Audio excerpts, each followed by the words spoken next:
భరోసా నిధులను విడుదల చేసి మాట నిలబెట్టుకుందని Adilabad Congress party assembly incharge Kandi Srinivasa Reddy అన్నారు.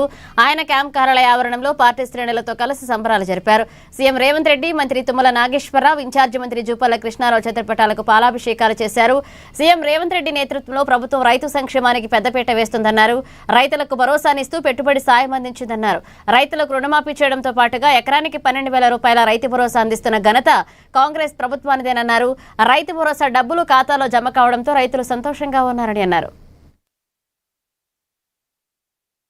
కోసం కాంగ్రెస్ ప్రభుత్వం, రేవంత్ రెడ్డి గారి ప్రభుత్వం ఈరోజు రైతు భరోసా నిధులను అత్యధికంగా చరిత్రలో ఎన్నడూ లేని విధంగా రైతు భరోసాను నిధుల్ని విడుదల చేయడం, వేలాది కోట్ల రూపాయలని రైతన్నల అకౌంట్లోకి డైరెక్ట్గా డిపాజిట్ చేయడం, ఇది కాంగ్రెస్ ప్రభుత్వం ఇస్తున్నటువంటి భరోసా.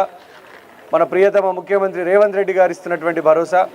కష్టజీవులు, రైతులు, గరీబోళ్ళు, పేద దిగువ మధ్యతరగతి రైతులు అందరినీ కూడా కలుపుకుపోయేటువంటి ప్రభుత్వం రైతన్నల ప్రభుత్వం.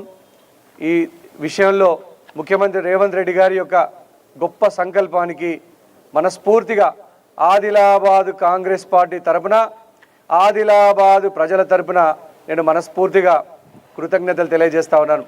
తుమ్మల నాగేశ్వరరావు గారికి, మన ప్రియతమ ఇన్ఛార్జ్ మంత్రివర్యులు జూపల్లి కృష్ణారావు గారికి, రేవంత్ రెడ్డి గారికి అందరికీ కూడా మనస్ఫూర్తిగా కృతజ్ఞతలు.